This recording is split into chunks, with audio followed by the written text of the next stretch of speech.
नमो ओम विष्णुपदाय कृष्णप्रेष्ठाय भूतले श्रीमते देवदाक स्वामी निधि नामिने नमो आचार्य पादाय निधि कृपपदायिने गौरगत दामदाय नगर ग्रामधारिणे नमो ओम विष्णुपदाय कृष्णप्रेष्ठाय भूतले श्रीमते भक्ति वेदांत स्वामी निधि नामिने नमस्ते सारस्वते देव गौरवाणी प्रचारिणे निर्विशेष शून्यवादी पाश्चात्य देशधारिणे जय श्री कृष्ण चैतन्य प्रभु नित्यानंद श्री अद्वैत गदाधर श्रीवासादि गौर भक्त वृंदा हरे Krishna Krishna Krishna Hare Hare Hare Ram Ram Ram Hare Hare Hare Krishna his divine grace பக்தி வேதாந்த சுவாமி ஸ்ரீல பிரபாதிக்கு ஜெய்.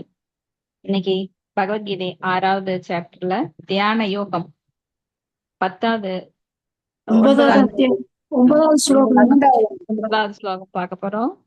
11 12 இல்லைங்க, இல்லைங்க. 9 ஓம் நமோ பகவதே வாசுதேவாய. ओम नमो भगवते वासुदेवाय. ओम नमो भगवते वासुदेवाय. सुहृन्मित्रार्युदा युदासीन मद- मध्यस्थ मध्यस्थ वेश्य बन्धुषु साधुस्वबीच पापेषु समबुद्धिर् विशिष्यते. படிட்டாங்க மாதாஜி. சரிங்க மாதாஜி.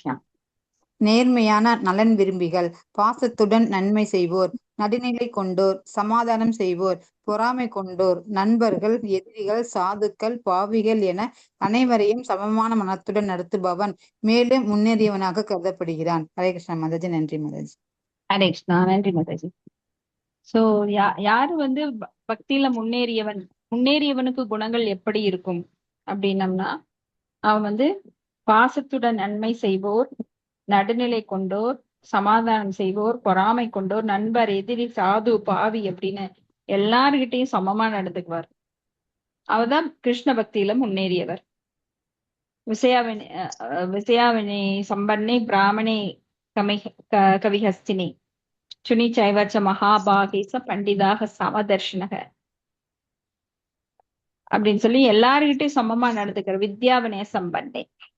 சோ எல்லார்கிட்டையும் சமமா நடந்துக்கிறவங்க தான் கிருஷ்ண பக்தியில முன்னேறியவர்கள்.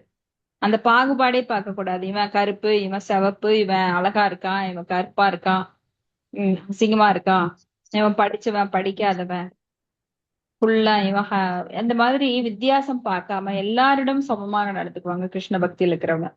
10வது ஸ்லோகம். யோகியுஞ்சீத சததம் ஆத்மானம் ரகசி ஸ்திதः ஏகாகி யத சித்தாத்மா நிராசூரபி அபிரிக்ரஹ. படிக்கிட்டாங்க மாதாஜி. படிங்க. யோகியானவன் தனது உடல், மனம் மற்றும் ஆத்மாவினை பரமனின் தொடர்பில் எப்போதும் ஈடுபடுத்த வேண்டும். அவன் தனிமையான இடத்தில் தனியே வசித்து மனதை கவனத்துடன் எப்போதும் கட்டுப்படுத்த வேண்டும். அவன் உரிமை உணர்வுகளிலிருந்தும் ஆசைகளிலிருந்தும் ஈடுபட்டிருக்க வேண்டும். பொருளுரை. பிரம்மன், பரமாத்மா, பரமபுருஷ பகவான் என்னும் 3 நிலைகளில் கிருஷ்ணர் உணரப்படுகிறார். கிருஷ்ண உணர்வு என்றால் பகவானின் திவ்யமான அன்பு தொண்டில் எப்போதும் ஈடுபட்டிருப்பதாகும். ஆனால் அருப பிரம்மனிடமோ உள்ளிருக்கும் பரமாத்மிடமோ பற்றுதல் கொண்டுள்ளவர்களும் ஒரு வகையில் கிருஷ்ண உணர்வினரே. ஏனெனில் கிருஷ்ணரின் ஆன்மீக ஒளிக்கதிரே அருப பிரம்மன், எங்கும் பரவியிருக்கும் கிருஷ்ணரின் விரிவங்கமே பரமாத்மா. இவ்வாறாக அருபவாதியும் யோகியும் கூட மறைமுகமாக கிருஷ்ண உணர்வில் இருப்பவர்களே. பிரம்மன் மற்றும் பரமாத்மாவின் பொருளை அறிந்திருப்பதால் கிருஷ்ண உணர்வில் நேரடியாக ஈடுபட்டிருக்கும் பக்தன் தலைசிறந்த ஆன்மீகவாதி ஆவான். பூர்ண உண்மையை பற்றி அவனது ஞானம் பக்குவமானதாகும். ஆனால் அருபவாதியும் தியான யோகியும் பக்குவமற்ற கிருஷ்ண உணர்வில் உள்ளனர். இருப்பினும் என்றோ ஒரு நாள் இவர்கள் உயர்ந்த பக்குவ நிலையை அடையக்கூடும் என்பதால் இவர்கள் எல்லாருமே தங்களது குறிப்பிட்ட முயற்சிகளில் இடையராது ஈடுபட்டிருக்கும்படி இங்கு உபதேசிக்கப்படுகின்றனர். ஆன்மீகவாதியின் முதல் கடமை மனதை எப்போதும் கிருஷ்ண உணர்வில் நிலைநிறுத்துவதாகும். எப்போதும் கிருஷ்ணரை நினைக்க வேண்டும். அவரை ஒரு கணமும் மறக்க கூடாது. பரமனில் மனதை ஒருமுகப்படுத்துவதால் சமாதி எனப்படுகிறது. மனதை ஒருமுகப்படுத்த எப்போதும் தனியிடத்தில் வசித்து வெளிப்புற பொருட்களின் தொல்லைகளை தவிர்க்க வேண்டும். தனது ஆன்மீக உணர்வுகளுக்கு சாதகமானவற்றை ஏற்று பாதகமானவற்றை தவிர்ப்பதில் மிகவும் கவனமாக இருக்க வேண்டும். மேலும் பக்குவமான மன உறுதியுடன் தன்னை உரிமை உணர்வினுள் பந்தப்படுத்தும் தேவையற்ற ஜட பொருட்களுக்காக இயங்கக்கூடாது. கிருஷ்ண உணர்வில் நேரடியாக ஈடுபடும் போது இந்த பக்குவங்களும் எச்சரிக்கைகளும் உரிய முறையில் நிறைவேற்றப்படுகின்றன. ஏனெனில் தனது என்னும் உணர்வை தியாகம் செய்வதே நேரடி கிருஷ்ண உணர்வு என்பதால் ஜட உரிமை உணர்வுக்கான வாய்ப்புகள் மிகவும் குறைவு. ஸ்ரீல ரூப கோஸ்வாமி கிருஷ்ண உணர்வினை பின்வருமாறு வகைப்படுத்துகின்றார். அப்படிங்க மாதாஜி. அநாசிரிதஸ்ய விஷயான் யதார்த்தம் உபயுஞ்சதः நிர்பந்த கிருஷ்ண சம்பந்தே யுக்தம் வைராக்கியம் முச்யதே.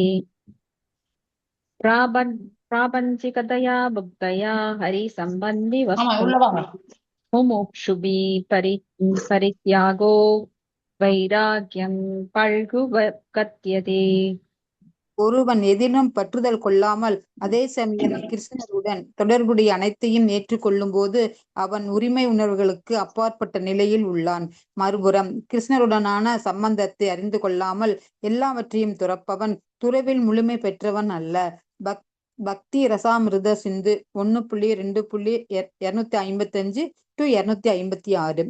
அனைத்தும் கிருஷ்ணருக்கு சொந்தமானவை என்பதை கிருஷ்ண உணர்வினர் நன்றாக அறிந்துள்ளதால் தன்னுடைய சொத்து என்னும் எண்ணத்திலிருந்து அவன் எப்போதும் விடுபட்டுள்ளான். இதனால் தனக்காக எதையும் அடைவதற்கு அவன் இயங்குவது இல்லை. கிருஷ்ண உணர்வினருக்கு சாதகமானவற்றை எவ்வாறு ஏற்பது, பாதகமானவற்றை எவ்வாறு நிராகரிப்பது என்பதை அவன் அறிவான். அவன் எப்போதும் திவ்யமானவன் என்பதால் எப்போதுமே ஜட விஷயங்களிலிருந்து விலகியுள்ளான். கிருஷ்ண உணர்வில் இல்லாதவருடன் அவனுக்கு செய்வதற்கு ஒன்றும் இல்லை என்பதால் அவன் எப்போதும் தனியாக இருக்கிறான். எனவே கிருஷ்ண உணர்வில் இருப்பவனே பக்குவமான யோகியவான். ஹரே கிருஷ்ண மாதாஜி. நன்றி மாதாஜி. ஹரே கிருஷ்ணா. நன்றி மாதாஜி. சோ யோகியானவன் தனது உடல் மனம் ஆத்மாவினை பரமனின் தொடர்பில் ஈடுபடுத்த வேண்டும். ஸோ அஷ்டாங்க யோகத்துல ஈடுபடுறவனாக இருந்தாலும் சரி, முதல்ல அவன் செய்ய வேண்டிய கடமை புலன்களையும் மனதையும் பகவானிடத்தில் ஈடுபடுத்துறது. மனமும் புலன்களும் ரொம்ப ரொம்ப முக்கியம். அவன் முதல்ல அவனை கட்டுப்படுத்தியே ஆகணும் செயற்கையாக.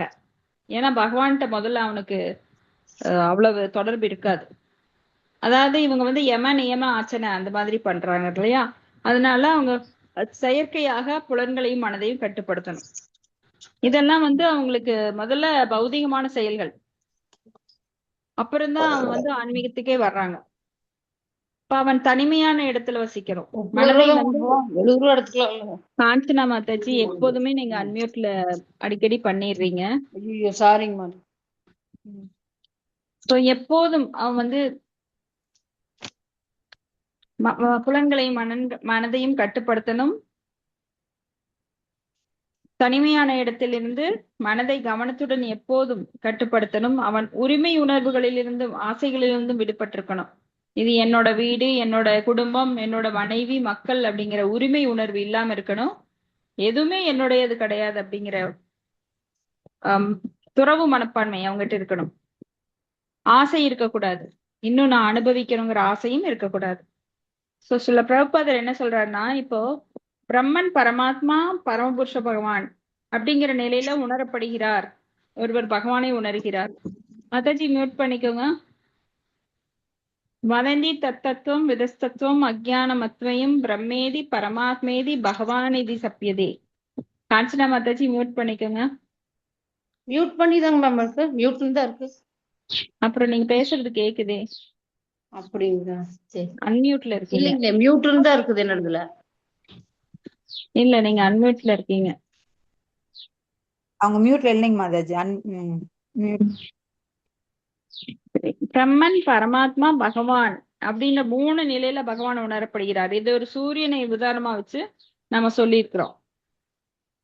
சூரியனை மேல் தோற்றத்தை கதிர்களை மட்டும் காண்பது, அப்புறம் மேல் தோற்றத்தை காண்பது, அப்புறம் சூரிய பகவான் உள்ள இருக்கார் அப்படிங்கறது மாதிரியும் அவர் உள்ள ஆட்சி செய்கிறார், நிறைய உயிர்வாளிகள் அங்க இருக்கு அப்படின்னு டீட்டெயிலா கத்துக்கிறது. 3வது பகவான்கிற நிலை. சோ 3 நிலைகளில் அந்த மாதிரி பகவான் உணரப்படுகிறார். இப்ப கிருஷ்ண உணர்வுனா அன்பு தொண்டுல பகவான் கிட்ட எப்பவுமே ஈடுபட்டிருப்பது. இப்போ இந்த 2 நிலை இருக்கு பாருங்க. பிரம்மா முதல் 2 நிலை பிரம்மனிடத்திலும் பகவான் பரமாத்மாவிடத்திலும் பற்று கொண்டுள்ளவர்களுக்கு அவங்களுக்கும் கூட கிருஷ்ண உணர்வு இருக்குது. ஏன்னா 2 பேருமே பகவானுடைய அம்சம். பிரம்மன் அவரிடமிருந்து வருவதுதான். பிரம்மணோதி பிரதிஷ்டாகம். இப்ப நாம போனோம்னா நம்ம நிழல் நம்ம கூட வருது. சோ அந்த நிழல் நம்மளோடதுதான். அது போல பகவான்கிட்ட வரும் அந்த ஒளிக்கற்றைகளும் பகவானுடையதுதான். அதுவும் பிரம்மன், அதுவும் பகவானை பகுதி புரிதல். பரமாத்மா எல்லா ஜீவராசிகள் உள்ளத்திலும் உள்ள பரமாத்மாவா இருக்கிறார். அப்ப அதுவும் பகவானோட அம்சம்தான். சோ இதுவும் கிருஷ்ண உணர்வு தான், ஆனா முழுமையானது கிடையாது. ஆனா பகவான்கிற நிலைதான் முழுமையான உணர்வு. ஸோ இப்படி பார்த்தோம் அப்படின்னா அருவவாதியும் யோகியும் கூட மறைமுகமா கிருஷ்ண உணர்வில் இருப்பவர்களே. ஏன்னா அவங்க பிரம்மன் மற்றும் பரமாத்மாவை அறிந்திருப்பதால் கிருஷ்ண உணர்வில் நேரடியாக ஈடுபட்டிருக்கும் பக்தன் தலை சிறந்த ஆன்மீகவாதியாவான். ஏன்னா பக்தனுக்கு கீழே இருக்கிற 2 நிலையுமே கண்டிப்பா தெரியும். நீங்க 5th ஸ்டாண்டர்ட் வந்துட்டீங்கன்னா கண்டிப்பா ஃபர்ஸ்ட்ல இருந்து 5th வரைக்கும் இருக்கு, 4th வரைக்கும் இருக்கிற சப்ஜெக்ட் உங்களுக்கு தெரிஞ்சுதான் 5th வந்திருக்கிறீங்க. ஸோ உங்களுக்கு கீழே இருக்கிற அந்த 1ஆம் கிளாஸ் சப்ஜெக்ட், 2ஆம் கிளாஸ் சப்ஜெக்ட், 3ஆம் கிளாஸ் சப்ஜெக்ட் எல்லாமே தெரியும். அதனாலதான் நீங்க 5th இருக்கிறீங்க. அது போல இங்க முழுமையான நிலையான பகவான் என்கின்ற நிலையை அறிந்திருப்பவன் பிரம்மன் நிலையையும் பரமாத்மா நிலையையும் அறிந்தவன் ஆவான். சோ கிருஷ்ண உணர்வில் நேரடியாக ஈடுபட்டிருக்கும் பக்தன் தலை சிறந்த ஆன்மீகவாதி. ஏன்னா அவன் பூர்ணமா இருக்கிறான். பூர்ண உண்மையை பற்றிய ஞானம் பக்குவமானது. ஆனால் அருவவாதியும் தியான யோகியும் பக்குவமற்ற கிருஷ்ண உணர்வில் இருக்கிறாங்க. ஏன்னா அது அரைகுறை. சோ அரைகுடம் என்னாகும்? தழும்பும். முழுக்குடம் தழும்பாது. சோ இருப்பினும் எவ்வாறோ ஒரு நாள் இவர்கள் உயர்ந்த பக்குவ நிலைக்கு அடையக்கூடும் என்பதால் இவர்கள் எல்லோருமே ஒரு குறிப்பிட்ட முயற்சியில் இடையராது ஈடுபட்டிருக்கும்படி உபதேசிக்கப்படுறாங்க. ஏன்னா கொஞ்சம் 4 ஸ்டெப் சோ பெர்சன்டேஜ் அப்படி கொஞ்சம் கொஞ்சமா அதிகம் பண்ணிட்டு வா அப்படின்னு தான் பகவான் சொல்றாரு. சரி ஒண்ணுமே பண்ணாத, முழுசா வந்தாவா இல்லன்னு இல்லாம போயிரு அப்படின்னு எல்லாம் சொல்லல. சரி பிரம்மனோ பரமாத்மாவோ நீ மறுபடியும் அதுலயே தொடர்ந்து மேல ஏறிட்டே வா அப்படிங்கிறார் கிரம முறைப்படி. சோ ஆன்மீகவாதியின் முதல் கடமை மனதை எப்போதும் கிருஷ்ணரில் நிலைநிறுத்துவது. எப்போதும் கிருஷ்ணரை நினைக்கிறோம், ஒரு கணம் மறக்கூடாது. Always think of Krishna, never forget Krishna. இதுதான் நம்மளோட பாலிசியா இருக்கணும். எப்பவும் மறக்க கூடாது. இப்ப பரமனின் மனத்தை ஒருமுகப்படுத்துதல் சமாதி. இதுக்கு பேர் தான் சமாதி எனப்படுது. மனதை ஒருமுகப்படுத்த எப்போதும் தனியிடத்தில் வசித்து வெளிப்புற பொருட்களின் தொல்லையை தவிர்க்க வேண்டும். ஏன்னா தனியிடத்துல இல்லாம நாம ஜனசங்கஸ்ய அப்படின்னு ஜனங்களோட மத்தியில பலவிதமான மக்களோட பலவிதமான குணங்களோட இருக்கிறவங்க கிட்ட கலந்தோம் அப்படின்னா அவங்க குணம் நம்மளுக்கு வைரஸ் காய்ச்சல் மாதிரி ஒட்டிக்கும். அப்ப நம்ம பியூரிட்டி போயிடும். ஆனா நம்ம கிட்ட யாரு நாடி வருகிறார்களோ அவங்களுக்கு பக்தி ஒட்டிக்கும். பக்தர்களோட சேரும்போது பக்தி வரும். மற்றவர்களோட சேரும்போது என்ன வரும்? அவங்க குணங்களோட சேர்ந்து நாம கலந்துருவோம். பூவுடன் சேர்ந்தால் நாரும் மனம் பெறும். அப்ப எப்போதுமே பகவானை பத்தி நினைக்கிறோம். Always think of Krishna, never forget Krishna. அப்போ தனியிடத்தில் வசிக்கும் போது வெளிப்புற பொருட்களின் தொல்லைகளை தவிர்க்க வேண்டும். தமது ஆன்மீக உணர்வுக்கு சாதகமானவற்றை ஏற்று பாதகமானவற்றை தவிர்ப்பதில் கவனம் இருக்க வேண்டும். அனுகூல் யச சங்கல்ப பிரதிகூல் யச வர்ஜன. அப்ப ஆன்மீக வாழ்க்கைக்கு எது உதவும்? தனிமை. தனி இடத்துல உட்காந்து பகவானை தியானம் பண்றது. ஏன்னா நீங்க இந்த பௌதிகவாதிகளோட சேர்ந்தீங்க அப்படின்னா நீ என்ன சமைச்ச, நீ என்ன புடவை எடுத்த, பெண்களுக்கு இந்த மாதிரி, ஆண்களுக்கு எப்படின்னா அரசியல்ல யார் அடுத்தது வருவா, அவன் என்ன பண்றான், இவன் என்ன பண்ணினான். சோ இந்த மாதிரி ஏகப்பட்ட விஷயங்களை டீக்கடை முன்னாடி உட்காந்து பொழுதுபோக்குறவங்க, அரச மரத்தடியில் உட்காந்து ஊர்நாயம் பேசுறவங்க, இவங்க எல்லாமே தங்களுடைய வாழ்க்கையின் பொன்னான நேரத்தை அவங்க ரொம்ப ரொம்ப வேஸ்ட் பண்ணிட்டு இருக்காங்க. பகவானை பற்றிய சிந்தனையை தவிர வேறு எந்த சிந்தனையினாலும் நாம முன்னேற முடியாது. அதெல்லாம் அமங்கலம். அப்ப மங்களம் என்ற ஒன்றே ஒன்று பகவானுடைய நாம ரூப புகழ் லீலைகளை பேசுவதும், அவரை பற்றி அவரது திருவாயில் வந்த பகவத்கீதை அதை படிப்பது, பேசுவது, பாகவதம் பேசுவது, அதுதான் நம்மளுக்கு நலன் தரும். இப்ப பக்குவமான மன உறுதியுடன் தனது உரிமை உணர்வில் பந்தப்படுத்தும் தேவையற்ற ஜடப்பொருளுக்காக ஏங்கக்கூடாது. ஏன்னா ஜடப்பொருள் அப்படிங்கிறது 1ல இருந்து 100% வரைக்கும் எதுவா இருந்தாலும் சரி, ஒரு சின்ன பேனா கிடைக்கணும், இல்ல பெரிய ஃபேக்டரி கிடைக்கணும் அப்படின்னு ஜடப்பொருளுக்காக ஏங்கக்கூடாது. இப்ப கிருஷ்ண உணர்வில் நேரடியாக ஈடுபடும் போது இந்த பக்குவங்களும் எச்சரிக்கைகளும் உரிய முறையில் நிறைவேற்றப்படுகிறது. ஏன்னா தனது என்னும் உணர்வை தியாகம் செய்வதே நேரடி கிருஷ்ண உணர்வு என்பதால் ஜடம் உரிமைக்குள்ள வாய்ப்புகள் மிகவும் குறைவு. ஏன்னா எல்லாமே கிருஷ்ணனுடைய, சர்வம் கிருஷ்ண அர்ப்பணம், எல்லாமே கிருஷ்ணருக்கு சொந்தமானது. ஈசாவாசிய கொள்கை, ஈசாவாசியம் இதம் சர்வம் எத்கிஞ்சிய ஜெகத்யாம் ஜெகத் தேனே தெக்தேன புஞ்சிதா மாகிருத ஹஸ்யத் துசித்தனம். அப்ப எதுவுமே என்னுடையது இல்லை, எல்லாமே கிருஷ்ணருடையது. அப்படிங்கிறப்போ தியாகம் செய்வதே அப்படின்னு தனது எனும் உணர்வை தியாகம் செய்வதே நேரடி கிருஷ்ண உணர்வு. ஸ்ரீல ரூப கோஸ்வாமி சொல்றார், ஒருவன் எதிலும் பற்றுக்கொள்ளாமல் அதே சமயம் கிருஷ்ணருடன் தொடர்புடைய அனைத்தையும் ஏற்றுக்கொள்ளும் போது அவன் உரிமை உணர்வுக்கு அப்பாற்பட்ட நிலையில் உள்ளான். ஏன்னா இந்த பொருட்கள் எல்லாம் என்னுடையது கிடையாது, அதனால துறக்க வேண்டிய அவசியம் கிடையாது, எல்லாமே கிருஷ்ணருடையது. அவர் இந்த பிறவியில எனக்கு இதை டெம்பரரியா தந்திருக்காரு, அனுபவிக்கிறதுக்கான உரிமை மட்டும் தந்திருக்காரே தவிர அதை மொத்தமா உரிமை கொண்டாடுறத உணர்வை எனக்கு கொடுக்கல, அந்த உரிமை கொடுக்கல. எல்லாமே எனக்கு சொந்தங்கிற உரிமை கொண்டாட முடியாது. ஆனா இது எல்லாமே பகவானுடையது, ஆனா நான் அனுபவிக்கிறதுக்கு எனக்கு கிருஷ்ணரால் கொடுக்கப்பட்டது. அப்ப எப்படி இருக்கும் வாழ்க்கை? தாமரை இலையில நீர் ஒட்டாதது போல ரொம்ப எளிமையா இருக்கும். இப்ப கிருஷ்ணருடனான சம்பந்தத்தை அறிந்து கொள்ளாமல் எல்லாவற்றையும் துறப்பவன் துறமில் முழுமை பெற்றவன் அல்ல. சோ சம்பந்த ஞானம், கிருஷ்ணருக்கும் எனக்கு என்ன சம்பந்தம், அவர் யார், எப்படி நான் வந்தேன், ஓ அவருடைய பார்ட் அண்ட் பார்சல், அப்ப அவருக்கு சேவை செய்யணும். எப்படி ஒரு உடலுக்கு உறுப்புகள் சேவை செய்வது போல நான் சேவை செய்ய கடமைப்பட்டுள்ளேன். ஒரு மரத்தின் வேருக்கு நீரூற்றுவது போல அவரை நான் வணங்கினால் மற்ற பாகங்கள் தானாக செழிப்படையும். சோ மற்ற தேவர்கள் தானாக திருப்தி அடைவார்கள். இது எல்லாம் புரிஞ்சுக்கணும். அதெல்லாம் கிருஷ்ண உணர்வினனுக்கு மட்டும்தான் வரும், வேற யாருக்குமே வராது. எல்லாம் கிருஷ்ணருக்கு சொந்தமானபதை என்பதை நன்றாக அறிந்துள்ளதால் தனது சொத்து என்னும் எண்ணத்திலிருந்து அவன் எப்பொழுதும் விடுபட்டுள்ளான். இதனால் தனக்காக எதையும் அவன் அடைவதற்கு ஏங்குவதில்லை. நான் சோச்சதி நான் காங்சதி. அப்ப கிருஷ்ண உணர்வினனுக்கு சாதகமானவற்றை எவ்வாறு ஏற்பது, பாதகமானவற்றை எவ்வாறு நிராகரிப்பது என்று நன்கறிவான். சாதகம் என்ன?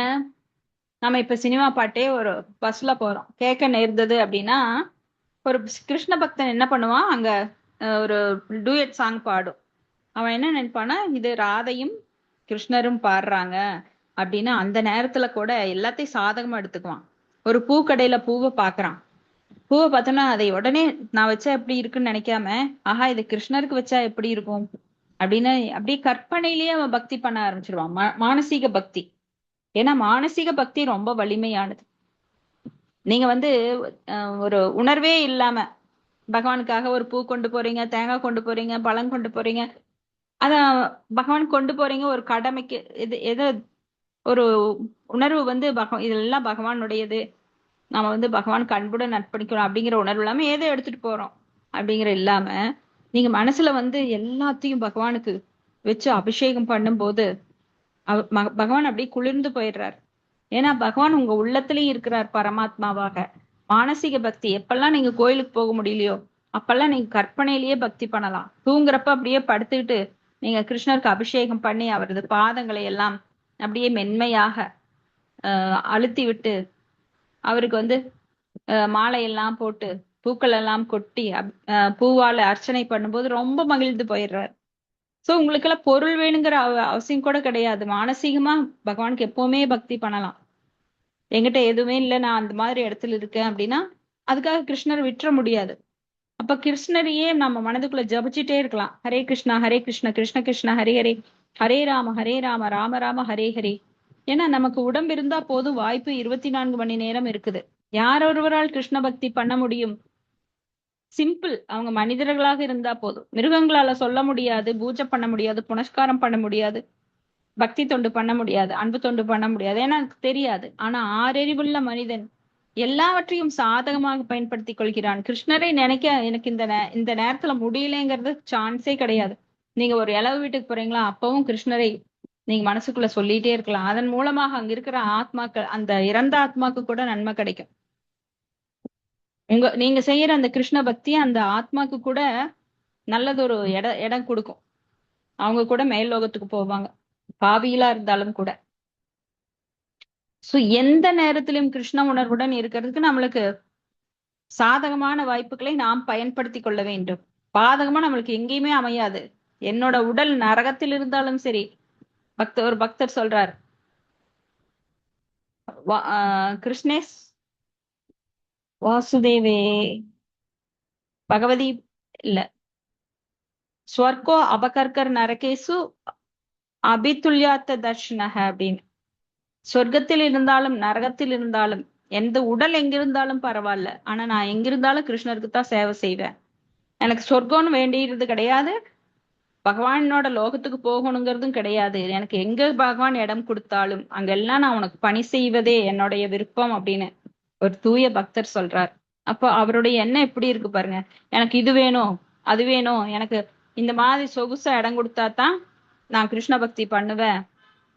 அந்த டிமாண்டே ஒரு பக்தர் வைக்க மாட்டார். எங்கிருந்தாலும் எல்லா சூழ்நிலைகளையும் கிருஷ்ணருக்கு சாதகமாக பயன்படுத்தி கிருஷ்ண பக்தி பண்ணிட்டே இருப்பார். சோ பரிஷித் மகாராஜா காட்டுக்குள்ள போய் அதைத்தான் பண்ணார். 7 நாட்கள் இருக்குதா, அந்த 7 நாட்களை எப்படி சாதகமாக பயன்படுத்தி கொள்ளுவது? அப்ப காடு, நான் வந்து ராஜா மாளிகையில வாழ்ந்த பட்டு மெத்தையில படுத்துட்டு இருந்தேன். எனக்கு காட்டுக்குள்ள எல்லாம் எனக்கு இங்க குத்துது அங்க குத்துதுனால கிருஷ்ணர் பத்தி கேட்கறதுக்கு எனக்கு மூடே இல்லை அப்படின்னலாம் அவர் சொல்லவே இல்லை. தன்னை மறந்துட்டார். தனக்கு மரணம் வரும் என்பதையும் மறந்து பகவானை பற்றிய கேள்வி தொலைகளாக தொகுத்துட்டு இருந்தார். அப்படியே சுகதேவர் அவ்வளவு மகிழ்ச்சி அடைஞ்சாரு. கிருஷ்ணரை பத்தி கேட்க கேட்க அவருக்கு அத்தனை ஆர்வம் சொல்றதுக்கு. அவரும் சேர்ந்து தூங்கல, தண்ணி குடிக்கல, சாப்பிடல. அப்படி இருக்கணும், கிருஷ்ண பக்தி பண்றதுக்கு அத்தனை உற்சாகம் இருக்கணும். அப்ப எல்லாமே கிருஷ்ணருக்கு சொந்தமானதுங்கிறதுனால அவன் அந்த உரிமை உணர்வுல இருந்து விடுபட்டுள்ளான். இதனால் தனக்காக எதையும் அடைவதற்கேங்கிறது இல்ல. கிருஷ்ண உணர்வுக்கு சாதகமானவற்றை எவ்வாறு ஏற்பது, பாதகமானவற்றை எவ்வாறு நிராகரிப்பது. இப்ப யாராவது நம்ம வீட்டுக்கு பௌதிகவாதி வந்தாங்கன்னா, மற்ற நேரம் கிருஷ்ண உணர்வு இல்லாதப்ப அவங்ககிட்ட நிறைய பேச்சு கொடுத்து நிறைய விஷயங்களை கறந்து ஊர் உலகத்துல என்ன போயிட்டு இருக்குது, இந்த மாதிரி பிரஜல்பா மத்தவங்களை பற்றி தேவையில்லாத பேச்சுக்களை எல்லாம் பேசிட்டு இருப்போம். ஆனா இப்பெல்லாம் அந்த ஆளுகளை பார்த்தாலே ஓடி ஒளிஞ்சிருவோம்.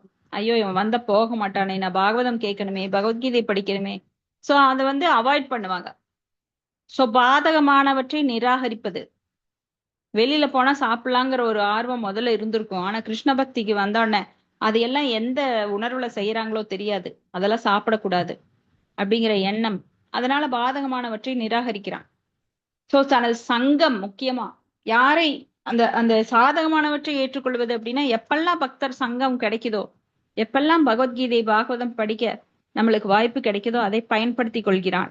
சோ சாதகமானவற்றை ஏற்பதும் அனுகூல்யச சங்கல்ப, பாதகமானவற்றை நிராகரிப்பது பிரதிகூல்யச வர்ஜன அவன் நல்லா தெரிஞ்சிருக்கிறான். அப்போ எப்போதுமே ஜட விஷயத்திலிருந்து விலகியே இருக்கிறான். ஜட விஷயங்கள், ஷாப்பிங் போறது, சினிமா பாக்குறது, டிவி பாக்குறது, பிரஜல்பா மத்தவங்களோட தேவையில்லாத பேசிட்டு இருக்கிறது, இதெல்லாம் விலகியே இருக்கிறான். இப்ப கிருஷ்ண உணர்வில் இல்லாதவனுடன் அவனுக்கு செய்வதற்கு ஒன்றுமே இல்லை, அவன்கிட்ட தொடர்பே கிடையாது. அவன் எப்போதும் தனியாக இருக்க விரும்புகிறான். கிருஷ்ண உணர்வில் இருப்பவனே பக்குவமான யோகி ஆவான். யோகி யோகி யோகின்னு சொல்றோம், ஆனா இதெல்லாம் யோகிக்குரிய அடையாளம். யோகி அப்படின்னா நம்மள தப்பா புரிஞ்சிருக்கிறோம். யாரோ ஒருத்தர் காட்டுக்குள்ள போய் சின்முத்திரை வச்சு ஆசனம் போட்டு நிமிர்ந்து உட்கார்ந்து அப்படி புலித்தோளோ மான்தோளோ போட்டு தவம் பண்றாங்களோ அவங்கதான் யோகின்னு நினைச்சோம்.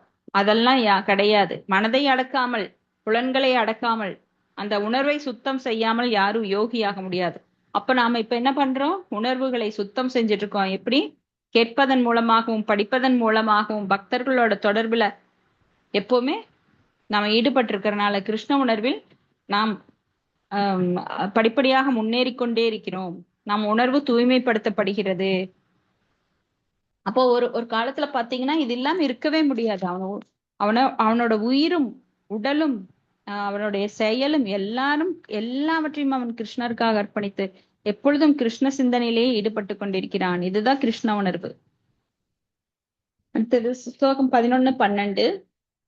शुचौ देहे प्रतिष्ठाप्य स्थिरम् आचनम् आत्मनः नात्युच्चरितं नीसं चैलाजिन कुशोत्तरम् तत्तैकाग्रं मन कृत्वा यदचितेन्द्रिय क्रियः उपविश्यासने युञ्ज्यात् யோகம் ஆத்ம விஷுத்தையே.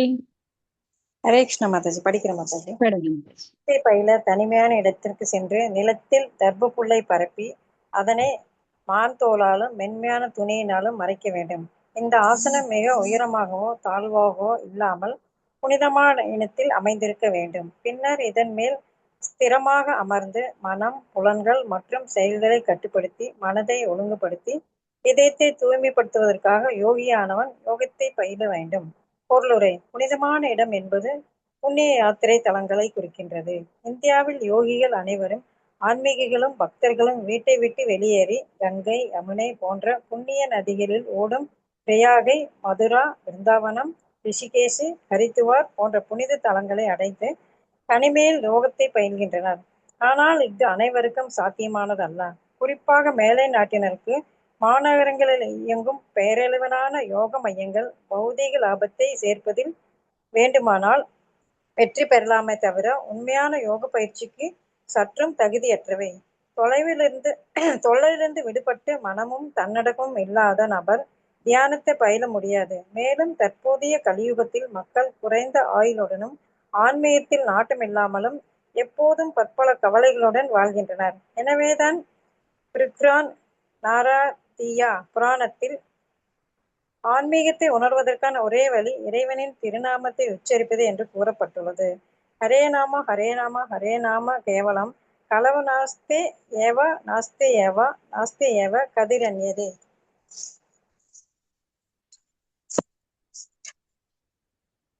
போலித்தனமும் சச்சரவும் நிறைந்த இக்கலியுகத்தில் விடுதலைக்கான ஒரே வழி இறைவனின் திருநாமத்தை உச்சரிப்பதே.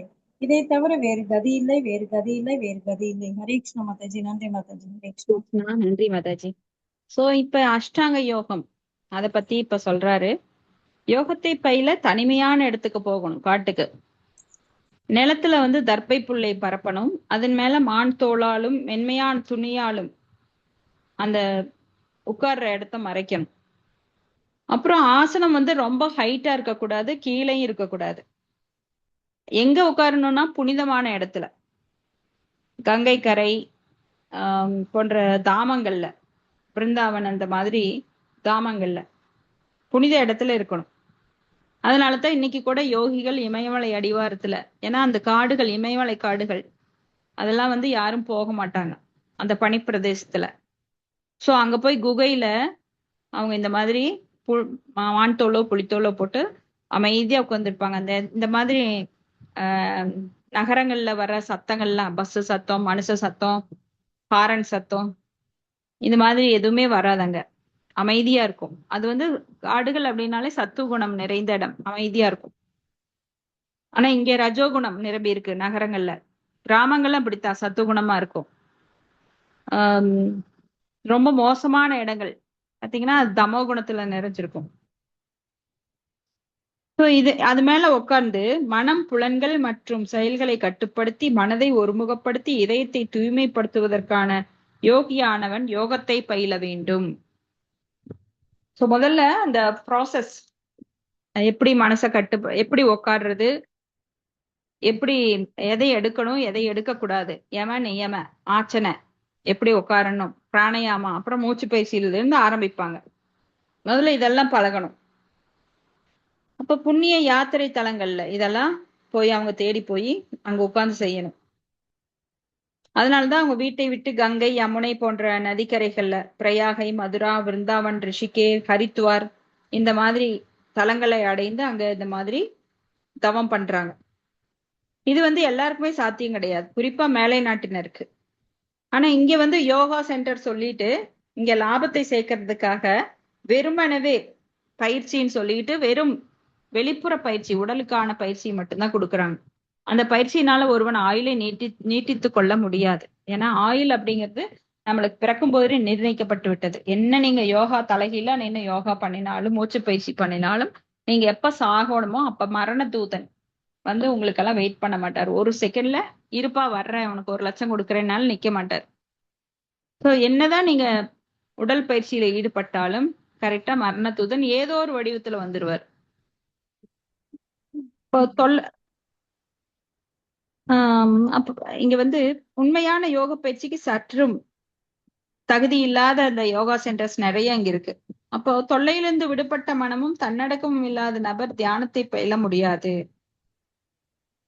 அப்ப மனசு எப்பவும் தொல்லை பிடிச்சது, எதையாவது ஒண்ணு யோசிச்சுட்டே இருக்கும். போனது வந்தது வரப்போறது எல்லாம் யோசிச்சுட்டே இருக்கும். இப்போ தன்னடக்கம் இல்லாத அந்த நபர் யோகத்தை பயில முடியாது. முதல்ல தன்னடக்கம் இருக்கணும், அமானித்துவம். ஆனா இந்த கலியுகத்துல மக்கள் குறைந்த ஆயுளுடன் ஆன்மீகத்தில் நாட்டம் இல்லாம எப்போதும் பல கவலைகளோட வாழ்றாங்க. அதனாலதான் பிருகன் நாரதி புராணத்துல சொல்லப்பட்டிருக்கு, ஹரே நாம ஹரே நாம ஹரே நாம இவ கேவலம் கல நாஸ்தியேவ நாஸ்தியேவ நாஸ்தியேவ கதிரன்யதா.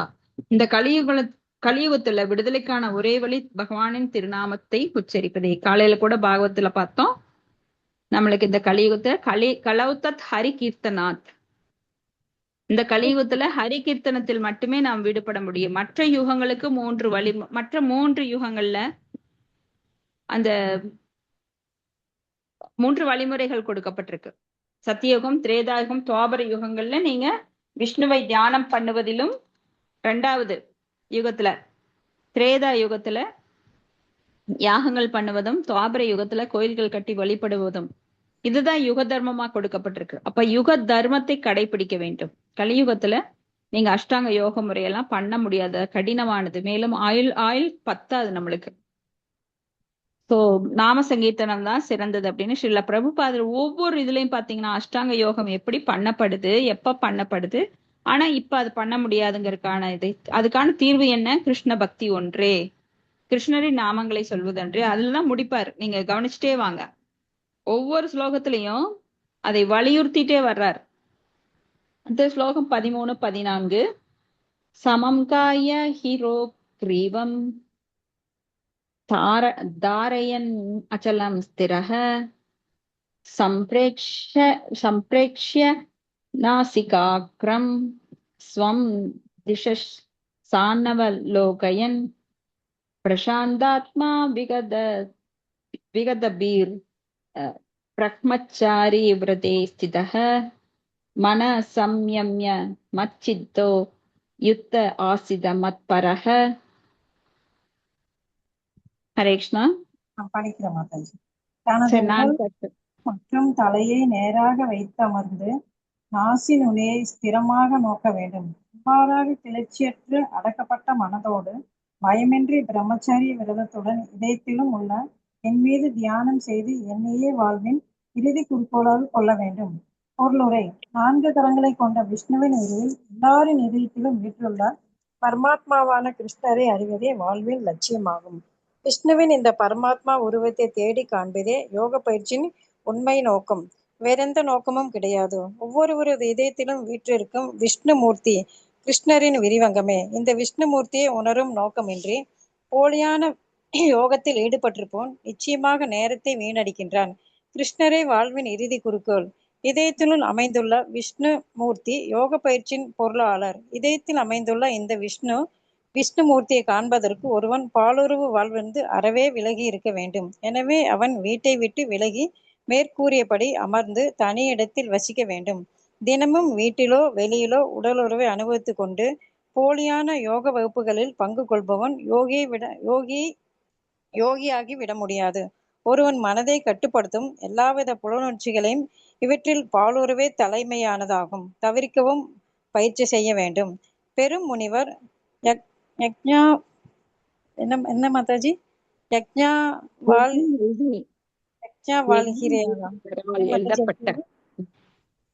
யக்ஞவல்கியரால் எழுதப்பட்ட பிரம்மச்சரிய விதிகளில் பின்வருமாறு பின்வருமாறு கூறப்பட்டுள்ளது. கர்மணா மனசா வாச்சா சர்வாவஸ்தா சர்வதா சர்வத்திர மைத்துன தியாகோ பிரம்மச்சரியம் பரக்ஷதே. எல்லா சூழ்நிலைகளிலும் எல்லா இடங்களிலும் எல்லா நேரங்களிலும் ஒருவன் தனது செயல் பேச்சு மற்றும் மனதால் பாலுறவில் ஈடுபடுவதைத் தடுக்க பிரம்மச்சரிய விரதம் உதவுகின்றது. பாலுறவில் ஈடுபட்டவன் எவனும் முறையான யோகத்தை பயில முடியாது. எனவே உடலுறவு பற்றி அறியாத போது சிறு வயதிலிருந்தே பிரம்மச்சரியம் கற்றுக் கொடுக்கப்படுகின்றது. 5 வயதை எட்டிய குழந்தைகள் குருகுலத்திற்கு அனுப்பப்படுகின்றனர். அங்கே குருவின் ஆசிரமத்தில் அந்த இளம் சிறுவர்கள் பிரம்மச்சாரிகளாவதற்கு தேவையான கடுமையான ஒழுக்கத்துடன் குருவினால் கற்றுக் கொடுக்கப்படுகின்றனர். அத்தகு பயிற்சியின்றி எவரும் எந்த யோகத்தாலும் தியானத்தாலோ ஞானத்தாலோ பக்தியாலோ முன்னேற்றம் அடைய முடியாது. இருப்பினும் திருமண வாழ்வின் சட்ட திட்டங்களை கடைபிடித்து தன் மனைவியுடன் மட்டுமே உறவு கொள்பவன் அந்த உறவிலும் கட்டுப்பாடுகள் உண்டு பிரம்மச்சாரி என்று அழைக்கப்படுகிறான். இதற்கு கட்டுப்பாடு உடைய இல்லற பிரம்மச்சாரியின் பக்தி மார்க்கத்தில் ஏற்றுக்கொள்ள முடியும். ஆனால் ஞான மார்க்கத்தில் தியான மார்க்கத்தில் இல்லற பிரம்மச்சாரிகளுக்கு அனுமதி கிடையாது. அம்முறைகளில் பாலுறவு வாழ்வினை முற்றிலும் நிறுத்துதல் இன்றியமையாததாகும். அதில் விட்டு கொடுப்பதற்கு வாய்ப்பில்லை. பக்தி மார்க்கத்திலே இல்லற பிரம்மச்சாரி கட்டுப்படுத்தப்பட்ட பாலுறவிற்கு அனுமதிக்கப்படுகிறான். ஏனெனில் இறைவனின் உயர் சேவையில் அவை ஈடுபடுத்தும் பக்தி மார்க்கம் காம வாழ்வின் மீதான அவரது பற்றுதலை தானாக நீக்க செய்யும் அளவிற்கு சக்தி வாய்ந்ததாகும். பகவத்கீதையில் கூறப்பட்டுள்ளது. விஷ்யா வினயந்தே மாதாஜி அது கொஞ்சம் படிங்க. விஷ்யா வினிவர்த்ததே நிராகரஸ்ய தேகினஹ ரசவர்ஜம் ரசோப்யஸ்ய பரம் திருஷ்ட்வா நிவர்த்ததே. சொந்த முயற்சியின் மூலம் புலனுணர்ச்சியிலிருந்து விலகுமாறு மற்றவர்களை வற்புறுத்தப்படுகையில் பகவானின் பக்தன் உயர் சுவையின் காரணத்தினால் இயற்கையாகவே விலகி நிற்கிறான். பக்தனை தவிர வேற எவருக்கும் அந்த உயர்ந்த சுவையை பற்றிய அறிவு கிடையாது. விகதப்பி கிருஷ்ண உணர்வில் முழுமையாக இல்லாதவன் பயமின்றி இருத்தல் இயலாது. கட்டுண்ட ஆத்மாவின் ஞாபகம் திரிபடைந்திருப்பதால் கிருஷ்ணனுடனான தனது நித்திய உறவை மறந்திருப்பதால் அவனிடம் பயம் உள்ளது. பாகவதம் 11.2.37 கூறுகின்றது. பயம் இத்வே வித்யா ரி நிவேஷ தா ஷாயத் ஈஷாத் அபிதேஷ்யா விபர்யோ அசம்ருதி. கிருஷ்ணர் உணர்வே அச்சமற்ற நிலைக்கான ஒரே அடிப்படை. எனவே பக்குவமான பயிற்சி கிருஷ்ண பக்தனுக்கு எளிதானதாகும். மேலும் யோக பயிற்சியின் இறுதி லட்சியம் இதயத்திலுள்ள இறைவனை காண்பதே என்பதால் கிருஷ்ண உணர்வில் எல்லா யோகிகளும் தலை சிறந்த யோகியாகிறான். இங்கே கூறப்பட்டுள்ள யோகத்தின் கொள்கைகள் இன்றைய நாட்களில் பிரபலமாக விளங்கும் பெயரளவு யோக மையங்களில் கொள்கைகளிலிருந்து வேறுபட்டவையாகும். ஹரே கிருஷ்ணா மாதாஜி. நன்றி மாதாஜி. ஹரே கிருஷ்ணா. நன்றி மாதாஜி. சோ இங்க தியான யோகம் தலைப்பே என்ன? 6வது அத்தியாயம் தியான யோகம். தியான யோகத்துல இறுதியாக அடையப்படுவது என்ன?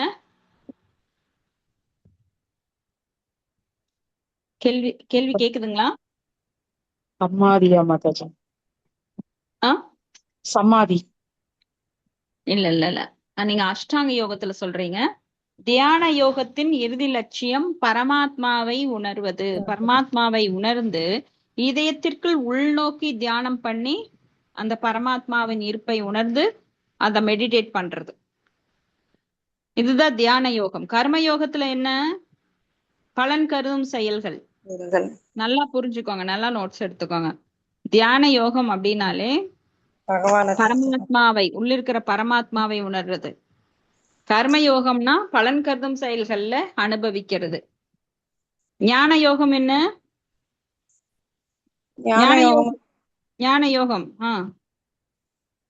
அறிவுங்களா மாதாஜி? பகவானை பத்தி தெரிஞ்சுக்கிறதுங்களா? பிரம்மனில் இணைவது, பிரம்மனை அறிவது. சோ இந்த மாதிரி சத்து சித்து ஆனந்தம். இப்ப ஞானிகளுக்கு சத்து மட்டும் கிடைக்கும், தியான யோகிகளுக்கு சத்து சித்து 2 கிடைக்கும். ஆனா பக்தர்களுக்கு சித்து ஆனந்தம் 3 கிடைக்கும். சோ இது எப்ப கேட்டாலும் நீங்க தூங்கி எந்திரிச்சு கேட்டாலும் சொல்லணும். ஏன்னா நம்ம மாணவர்கள் இந்த குரூப்பை தவிர யாருமே அதிகமா எல்லாம் படிச்சுட்டு போயிட்டு இருப்பாங்க. ஆனா இவ்வளவு டீப்பா படிக்கிறது, சொல்லி கொடுக்கறது, கேட்கறது நாம தான். சோ இதுல இருக்கிறவங்க எல்லாருமே பிரில்லியண்டா இருக்கணும். ஏன்னா இங்க உங்களுக்கு தெரியிற விஷயம் வந்து மத்தவங்களுக்கு கூட தெரியாது. நிஜமாவே அவ்வளவு டீப்பா நம்ம பார்த்துட்டு இருக்கிறோம். அதனால கேட்டா டக்கு டக்குன்னு சொல்லணும். எனக்கு சொல்லி கொடுப்பவர்கள் அரிது. அப்படியே கடகடன்னு போயிடலாம், அதுல ஒன்றும் கஷ்டம் கிடையாது. ஆனா இவ்வளவு டீப்பா நம்ம திரும்ப திரும்ப ஏன் சொல்றோம்னா இதெல்லாம் புரிஞ்சுக்கணும். இந்த தத்துவங்களை புரிஞ்சுக்கிட்டா கிருஷ்ண பக்தியில நம்ம உறுதியா இருக்கலாம். ஏன்னா கிருஷ்ணர் காலையில பார்த்தோம், பிரபு சொன்னார் இல்லையா, ஜென்ம கருமச்சமே திவ்யம் ஏவம் யோவேதி தத்வதக. அந்த பகவானை பற்றி அந்த தத்துவங்களை ஆழமாக புரிந்து கொண்டால் அவர் மீது ஈர்ப்பு அதிகமாகும். அதுக்காக தான் இவ்வளவு டீப்பா படிக்கிறோம். எல்லாருமே தூங்கிட்டு கேட்க கூடாது, ஃப்ரெஷ்ஷா கேட்கணும். தூக்கம் வந்தா போய் எல்லாம் கண்ணை எல்லாம் கழுவிட்டு வாங்க, முகத்தை கழுவிட்டு வந்து உட்காந்து நல்லா நோட்ஸ் எடுங்க, இன்ட்ரெஸ்டா இருங்க. ஓகேங்களா? அப்ப தன்னுடைய உடல், கழுத்து, தலையெல்லாம் நேரா வச்சு உட்காரணும். அப்போ அந்த மூக்கின் நுனியை நோக்கி அவங்க கான்சென்ட்ரேஷன் கொண்டு வரணும். கண்ணை ரெண்டையும் அப்படியே மூக்க நுனியை பார்த்து இப்படி தூங்கியும் தூங்காமலும் கண்ணை வந்து மூடக்கூடாது, கண் இமைகள் மூடக்கூடாது, முழுசா திறந்து இருக்க கூடாது. அப்படி கிளர்ச்சியற்ற அடக்கப்பட்ட மனத்தோடு பயமின்றி பிரம்மச்சரிய விரதத்துடன் இதயத்திற்குள் உள்ள பகவானை தியானம் செய்து அவரையே லட்சியமாக குறிக்கோளாக கொள்ள வேண்டும். இதுதான் தியான யோகம். இப்ப நான்கு கரங்கள் கொண்ட விஷ்ணு உருவில சங்கு, சக்கரம், கதை, புஷ்பம் தாங்கிய அந்த விஷ்ணு உருவுல பகவான் இதயத்துக்குள்ள பரமாத்மாவாக இருக்கிறார். இதை நாம எங்க பார்த்தோம்? யாருக்காவது ஞாபகம் இருக்கா? யார் அந்த பரமாத்மாவை காண்கிறார்கள்? அர்ஜுனன் மாதாஜி. அர்ஜுனன் இல்ல மாதாஜி, பரிஷத் மகாராஜா. Very good. பரிஷித் மகாராஜா கருவிலேயே அந்த பரமாத்மாவை பிரகலாத் மகாராஜா. பிரகலாத் எல்லாம் வெளியில தானே பாக்குறாங்க, வெளியில பகவானையே நேரா பாக்குறாங்க, அவங்க பரமாத்மாவை பாக்கல. ஓகேங்களா? பரமாத்மான்ற அந்த விஷ்ணு உருவம், பகவான் அப்படிங்கிறது கிருஷ்ணரோட ஒரு ரூபம். பரமாத்மா எப்படி இருப்பார்? சங்கு, சக்கரம், கதை கொண்டு, புஷ்பம் அப்படி 4 கையில கொண்டு கட்டை விரல் சைஸ்ல இருப்பார். பரிஷித் மகாராஜா அவர்தான் பாக்குறாரு. அன்னையோட வயிற்றுல அவருக்கு ப்ரொடெக்ஷன் தர்றாரு, சேஃப்டி. அப்படியே கம்பீரமா கைய கட்டிட்டு அங்க இங்கேயும் நடக்கிறாருன்னு நாம சொல்லிட்டு இருந்தோம் இல்லையா? அப்போ இங்க வந்து 4 கரங்கள் கொண்ட விஷ்ணு உருவுல எல்லார் இதயத்திலும் உள்ள பரமாத்மாவை, கிருஷ்ணரை அறிவதே வாழ்வின் லட்சியம். யாருக்கு? தியான யோகிகளுக்கு. அப்ப விஷ்ணுவின் இந்த பரமாத்மா உருவை தேடி காண்பதே யோக பயிற்சியோட நோக்கம், வேற எந்த நோக்கம் கிடையாது. ஏன்னா இந்த எல்லார் இதயத்திலும் இருக்கின்ற வீற்றிருக்கும் இந்த விஷ்ணுமூர்த்தி கிருஷ்ணரின் விரிவங்கமே. சோ கிருஷ்ணருடைய அந்த குண அவதாரத்தில், புருஷ அவதாரத்துல நாம பார்த்திருக்கிறோம் 3 முக்கியமான விஷ்ணுக்கள். யாரு சொல்ல முடியுங்களா? கர்ப்போதக சாய் விஷ்ணு, காரணோதக சாய் விஷ்ணு, சீரோதக சாய் விஷ்ணு. அப்ப எந்த விஷ்ணு அதுல பரமாத்மாவா எல்லார் இதயத்துக்குள்ள வராரு? கர்ப்போதக சாய் விஷ்ணு. Very good. அந்த 3 விஷ்ணுக்களை அறிந்திருந்தால் அவனுக்கு மீண்டும் பிறப்பு கிடையாது இது அப்படின்னு சொல்லப்படுது. சோ எல்லாரும் அதில கவனமா இருக்கணும். 3 விஷ்ணுக்களை நல்லா புரிஞ்சுக்கணும். முதல்ல வந்து பல பிரபஞ்சங்களை உண்டாக்குகிறார், அதுக்கப்புறம் அந்த பிரபஞ்சத்துக்குள் நுழைகிறார், பிரபஞ்சத்துக்குள்ள மட்டும் இல்ல ஒவ்வொரு ஜீவாத்மாக்களும் நிலைகிறார். அவரது நாபி கமலத்திலிருந்துதான் பகவான் பிரம்மாவை உண்டாக்குகிறார். கர்ப்போதக சாயி விஷ்ணு, அப்புறம் காரண உதக சாயி விஷ்ணு, இப்படி 3 விஷ்ணுக்கள். காரண உதக சாயி விஷ்ணு தான் எல்லாருக்குள்ளேயும் போய் பரமாத்மாவா வர்றாரு. என்னங்க மாதாஜி தப்பா சொல்லிருக்கீங்க? கர்ப்போதக சாயி விஷ்ணுல காரண உதக சாயி விஷ்ணு. நீங்க மறுபடியும் எடுத்து படிச்சு பாருங்க, படிச்சு பார்த்துட்டு எனக்கு நாளைக்கு சொல்லுங்க. அப்போ இந்த விஷ்ணுமூர்த்தி கிருஷ்ணரோட விரிவங்கமே. இந்த விஷ்ணு மூர்த்தியை உணரும் நோக்கமின்றி போலியான யோகத்தில் ஈடுபட்டிருப்பவன் நிச்சயமாக நேரத்தை வீணடிக்கிறான். கிருஷ்ணரே வாழ்வின் இறுதி குறிக்கோள். எல்லாருக்குமே கிருஷ்ணர் தான் இறுதி குறிக்கோள், வேற வழியே கிடையாது. குறிக்கோள் அப்படி வச்சிருக்காதவன் மறுபடியும் பிறப்பு சிக்கல்ல விழுந்து அவன் மடிந்து கொண்டே இருக்கிறான் ஒவ்வொரு பிறப்பிலையும். அப்ப இதயத்தினுள் அமைந்துள்ள விஷ்ணுமூர்த்தி யோக பயிற்சியின் பொருளாவார். இதயத்தில் அமைந்துள்ள இந்த விஷ்ணுமூர்த்தியை காண்பதற்கு ஒருவன் பாலுறவு வாழ்விலிருந்து அறவே விலகி இருக்க வேண்டும். சோ பாலுறவு வாழ்வுங்கிறது இதுல தவிர்க்கப்பட வேண்டும். இதுல தியான யோகத்துல. ஆனா ஒரு கிருஷ்ண பக்தன் அவனுக்கு அந்த பாலுறவு வாழ்வு ஆனது அனுமதிக்கப்படுது. ஆனா அதை எந்த லிமிட்லன்னு அவன் புரிஞ்சுக்கணும். உடலுறவு என்பது தான் அனுபவிக்கணும் அப்படிங்கிற எண்ணத்தோட கிடையாம பகவானுக்கு ஒரு பிள்ளையை பெற்று கொடுக்க வேண்டும் அப்படிங்கிற எண்ணத்தோட தான் அந்த காமமும் கூட, சட்டத்திற்கு உட்பட்ட காமமும் நானே அப்படின்னு பகவான் கிருஷ்ணர் சொல்றார். சோ இது உடலுறவுங்கிறது தான் அனுபவிப்பதற்காக அல்ல. அதுமே அப்போ ஒருவன் தன் மனதை கட்டுப்படுத்தவும் எல்லாவித புலனுணர்ச்சிகளை தவிர்க்கவும் அந்த பாலுறவை தவிர்க்கவும் பயிற்சி செய்யணும். அப்ப பிரம்மச்சரிய விரதத்துல சொல்லப்பட்டிருக்கு, எல்லா சூழ்நிலைகளும் எல்லா இடங்களிலும் எல்லா நேரங்களிலும் ஒருவன் தனது செயல் பேச்சு மனதால் பாலுறவில் ஈடுபடுவதை தடுக்க பிரம்மச்சரிய விரதம் உதவுகிறது. அதனால்தான் அன்னைக்கு குழந்தைகளை 4 வயசுலயே கொண்டு போய் பிரம்மச்சரிய ஆசிரமத்துல விட்டுருவாங்க. 20 வயசு வரைக்கும் அந்த குழந்தை பிரம்மச்சரியத்துல படிச்சு குருவுக்கு சேவை பண்ணி பக்குவமான அறிவுடன், ஏன்னா வீட்டுல எல்லாம் இருந்தா அம்மா அப்பா சண்டை போடுறதுதான் பார்த்துட்டு இருக்கணும். ஆனா அங்க போய் எப்படி தனது பேச்சை கட்டுப்படுத்துவது, எப்படி தன்னுடைய வயிற்றின் உபாதையை, ஏன்னா வயிறு எப்பவுமே ஏதாவது போடுன்னு கேட்டுட்டே இருக்கும். சோ இப்ப எப்படி கண்களால் கைகளால் பகவானுக்கு சேவை செய்வது அப்படிங்கறது எல்லாமே அங்க கத்துட்டு அப்புறம் 20 வயசுக்கு மேல தன்னோட கிரகஸ்தா வாழ்க்கையை ஆரம்பிப்பாங்க. எப்படி பயிற்சி எடுத்தானோ பிரம்மச்சரிய ஆசிரமத்துல எப்படி பயின்றானோ அதை வாழ்க்கையில இப்ப அப்ளை பண்ண ஆரம்பிக்கிறான். ஞானம் இங்க விஞ்ஞானம். சோ கிரகஸ்தா வாழ்க்கையில அந்த விஞ்ஞானத்தை பயன்படுத்தி அவன் தர்ம அர்த்த காம இந்த 3ல ஈடுபடுறான். அதுக்கப்புறம் ஒரு ஏஜுக்கு அப்புறம் 50 வயசுக்கு அப்புறம் கிரகஸ்தா வாழ்க்கையை விடுத்து வானப்பிரஸ்த வாழ்க்கைக்கு போறான். அப்ப இந்த மனைவி மக்களை எல்லாம் துறந்து அவன் காட்டுக்கு போறான். அப்ப வானப்பிரஸ்த வாழ்க்கைக்கு அப்புறம் அவனோட வாழ்வு முடிவடைந்து சந்நியாசத்துல போய் அப்புறம் பகவான் லோகத்துக்கே திரும்பி போயிடுறான். இதுதான் வர்ணாசிரம தர்மம் அன்னைக்கு கரெக்டா போயிட்டு இருந்தது. சோ 5 வயது எட்டிய குழந்தை குருகுலத்திற்கு அனுப்பப்படுகிறாங்க. அங்க குருவின் ஆசிரமத்துல இளம் சிறுவர்கள் பிரம்மச்சாரி ஆவதற்கு தேவையான கடுமையான ஒழுக்கத்துடன் குருவினால் கற்றுக் கொடுக்கப்படுகின்றனர். அத்தகைய பயிற்சியின்றி எவரும் எந்த யோகத்திலும் தியானத்திலோ இல்ல ஞானத்திலோ இல்லது பக்தியிலோ முன்னேற்றம் அடைய முடியாது. இருப்பினும் திருமண வாழ்வின் சட்டதிட்டங்களை கடைபிடித்து தன் மனைவியுடன் மட்டுமே உறவு கொள்பவன் பிரம்மச்சாரி என்று அழைக்கப்படுகிறான். அந்த உறவுலையும் கட்டுப்பாடு இருக்கு. சோ இத்தகைய கட்டுப்பாடுடைய இல்லற பிரம்மச்சாரியை பக்தி மார்க்கத்தில் ஏற்றுக்கொள்ள முடியும். சோ மற்ற மார்க்கங்கள்ல பாத்தீங்கன்னா உங்களுக்கு மனைவி கிடையாது.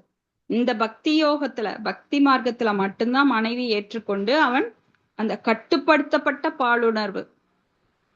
அப்போ எப்பவுமே அவன் உடலுறவு கொள்ள முடியாது. ஒரு மகனை பெற்றோ மகளையோ பெற்றுக்கொள்ள மட்டும்தான். அது பகவானுக்கு சேவை செய்வதற்காக. அப்ப இந்த பாலுறவு வாழ்வினை முற்றிலும் நிறுத்துதல் இன்றியமையாதது. அதை விட்டு கொடுக்க வாய்ப்பு கிடையாது. பக்தி மார்க்கத்தில் இல்லற பிரம்மச்சாரி கட்டுப்படுத்தப்பட்ட பாலுணர்வுக்கு அனுமதிக்கப்படுகிறான். ஏன்னா இறைவனின் உயர் சேவையில் அவனை ஈடுபடுத்தும் பக்தி மார்க்கம் வாழ்வின் மீதான பற்றலை தானாக நீங்க செய்கிறது. ஏன்னா கிருஷ்ண பக்தி இருக்கும்போது அந்த ரிஷிகேன சேவனம், அதாவது ரிஷிகேஷர் அப்படின்னா புலன்களை கட்டுப்படுத்துபவர். நமது புலன்களை நாம என்னதான் கட்டுப்படுத்த என்றால் நம்மால் முடியாது. நாம என்னமோ நினைச்சுக்கிறோம் நான் தான் எல்லாம் செய்யறேன்னு. ஆனா என்னால எதுவுமே முடியாது. ஆனா பகவான் கிட்ட அதை ஒப்படைக்கும் போது பகவான் நம்மை பார்த்துக்குவார். ஏன்னா பகவானுக்கு முடியாதது எதுவுமே கிடையாது. அப்போ யார் ஒருவன் அவரை சரணடைந்து அவர் கையில் ஒரு பொம்மலாட்ட கருவியாக தன்னை கொடுக்கிறானோ அவனை பகவானே இயக்குகிறார். ஆனா என்னால முடியும்னு நினைக்கிறவன் என்ன பண்றானா, அகங்கார விமூடாத்மா கர்த்தாகம் இது மன்னியதே, நான் தான் செய்பவன். பொய் அகங்காரத்துல நான் தான் செய்யறேன், என்னாலதான் லாபம் கிடைக்குது, நான் இல்லைன்னா ஒண்ணும் நடக்காது அப்படின்னு நினைக்கிறவன் முட்டாள். ஏன்னா அவனுக்கு கிருஷ்ணர் உள்ளிருந்து தன்னை ஆட்டுவிக்கிறார் என்கின்ற அறிவே கிடையாது. அவன் நினைச்சுக்கிறான் நான் தனியா செய்யறேன், எந்த சக்தியும் எனக்கு உதவுவதில்லை அப்படின்னு நினைச்சுக்கிறான். ஆனா உள்ளே இருந்து பரமாத்மா எல்லாரையும் ஆட்டுவிக்கிறார். உண்மையிலேயே முட்டாளுக்கும் அவர் உதவி பண்றார், ஒரு முட்டாளுக்கும் பக்தி இல்லாதவனுக்கும் அவர் உதவி பண்றார். நாமெல்லாம் நம்மளுக்கு யாராவது ஃபேவரா இல்லைன்னா என்ன பண்ணுவோம், உடனே அவங்கள மூஞ்சி காட்டுவோம், சிச்சி அந்த பக்கம் போ அப்படின்னு சொல்லுவோம், நம்ம அவங்கள விரோதம் பண்ணிக்குவோம். ஆனா பகவான் எத்தனை கோடி ஜென்மமா அவரை மூஞ்சி திரும்பி பார்க்கலன்னா கூட தனக்கு பக்தி பண்ணாதவனிடத்திலும் கூட, தன்னோட தன்னையா எதிரியா நினைப்பவனிடத்திலும் கூட அவர் பரமாத்மாவா இருந்து அவருக்கு எல்லா உதவியும் பண்றார். அதனாலதான் அவர் இறைவன். அப்போ இந்த மாதிரி பக்தி பண்ணும்போது அவனுக்கு உயர்ந்த சுவை கிடைக்குது பகவான் மேல. அப்ப தாழ்ந்த சுவை தன்னால போய்விடுகிறது. விசயாவினி வர்த்தந்தே நிராகாரஸ்ய தேகினக ரசவர்ஜம் ரசோ அப்பியஸ்ய பரம் திருஷ்டுவா நிவர்த்ததே. அப்ப சொந்த முயற்சியின் மூலம் புலனகர்ச்சியிலிருந்து விலகுமாறு மற்றவர்கள் வலியுறுத்தப்படுகையில் பகவானின் பக்தன் உயர் சுவையின் காரணத்தினால் இயற்கையாகவே விலகி நிற்கிறான், தாழ்ந்த சுவையிட்டிருந்து விலகி நிற்கிறான். பக்தனை தவிர வேறு எவரும் அந்த உயர்ந்த சுவையை பற்றிய அறிவு கிடையாது. அப்ப விகதபி அப்படின்னா கிருஷ்ண உணர்வில் முழுமையாக இல்லாதவன் பயமின்றி இருத்தல் இயலாது. அவனுக்கு எப்பவுமே ஒரு பயம் இருக்கும். ஐயோ நாளைக்கு எனக்கு ஆக்சிடென்ட் ஆனா இன்சூரன்ஸ் கிடைக்குமா, நான் எங்கேயாவது ரோட்ல போனா செத்துருவேனா, எனக்கு குடும்பம் நல்ல விதமா இருக்குமா, நான் பெத்த குழந்தை வயித்துல இருக்கிற குழந்தை கூன் குருடு இல்லாம பிறக்குமா, எப்பவுமே பயம் இருந்துட்டே இருக்கும் அவனுக்கு. அப்ப கட்டுண்ட ஆத்மாவின் ஞாபகம் திரிபடைந்திருப்பதால் கிருஷ்ணருடனான தனது நித்திய உறவை மறந்திருப்பதால் அவனிடம் பயம் உள்ளது. பாகவதம் சொல்லுது, கிருஷ்ண உணர்வே அச்சமற்ற நிலைக்கான ஒரே அடிப்படை. எனவே பக்குவமான பயிற்சி கிருஷ்ண பக்தனுக்கு எளிது. ஆனா யோக பயிற்சியின் இறுதி லட்சியம் இதயத்தில் உள்ள இறைவனை காண்பதே என்பதால் கிருஷ்ண உணர்வினன் எல்லா யோகிகளிலும் தலை சிறந்த யோகியாவான். யோகினாம் அபி சர்வேசாம் மத் கதேனானந்த ஆத்மனா சத்தவான் பஜதே யோமாம் தமேயுக்த சமோமதக அப்படின்னு சொல்லி, யார் ஒருவர் எப்பொழுதும் கிருஷ்ணரை பற்றி எண்ணிக்கொண்டு அவர் புகழ் பாடிக்கொண்டு அவரது நாம ரூப லீலைகளை பேசிக்கொண்டு இருக்கிறானோ அவன்தான் இருக்கிற யோகிகள்லயே உயர்ந்த யோகி. அப்ப நாமெல்லாம் யோகிகளோட நிலையில தான் இப்ப இருக்கோம். ஏன்னா காலையில இருந்து சாயந்தரம் வரைக்கும் நம்ம கிருஷ்ணரை பத்தி பேசிக்கொண்டும் புகழ்ந்து கொண்டும் இருக்கிறதுனால அவங்கதான் மிகச்சிறந்த யோகி. ஞான யோகியோ கர்ம யோகியோ இல்ல தியான யோகியோ சிறந்த யோகி கிடையாது. கிருஷ்ண பக்தனே சிறந்த யோகி. இப்ப இங்கே கூறப்பட்டுள்ள யோகத்தின் கொள்கைகள் இன்றைய நாட்களில் மிக பிரபலமாக விளங்கும் பெயரளவான யோக மைய கொள்கையிலிருந்து வேறுபட்டது. சோ கிருஷ்ண யோகம் கிருஷ்ண பக்தி அப்படிங்கிறது இன்னைக்கு சென்டருக்கெல்லாம் போனா கிடைக்காது. எங்க போகணும், இஸ்கானுக்கு தான் போகணும் கிருஷ்ண பக்தி பண்ணணும்னா. ஏன்னா அங்கதான் எல்லா தத்துவங்களும் உங்களுக்கு சொல்லப்பட்டு ஒரு ஆன்மீக அறிவு கொடுக்கப்பட்டு ஞானம் கொடுக்கப்பட்டு நீங்க பக்தி பயிற்சி பண்றீங்க. வேற எங்க போனாலும் உங்களுக்கு இத்தனை அறிவு எல்லாம் சொல்லி கொடுக்காம நீங்க வெறும் ஊதுபத்தி காட்டி கற்பூரங்க தேங்காய் உடைச்சிட்டு வந்துடலாம். எதுக்குன்னே தெரியாது, சடங்கை மட்டும் பண்ணுவோம் வந்துருவோம். ஆனா இங்க வந்தங்காட்டிக்கு தான் இவ்வளவு அறிவு நம்மளுக்கு கிடைச்சிருக்கு. ஹரி போல். அதுக்காக நாம ஸ்ரீல பிரபுபாதருக்கு நிறைய நன்றிகள் சொல்லணும். ஜெய் ஸ்ரீல பிரபுபாத். ஹரே கிருஷ்ணா. இதோட முடிச்சுக்கலாம்.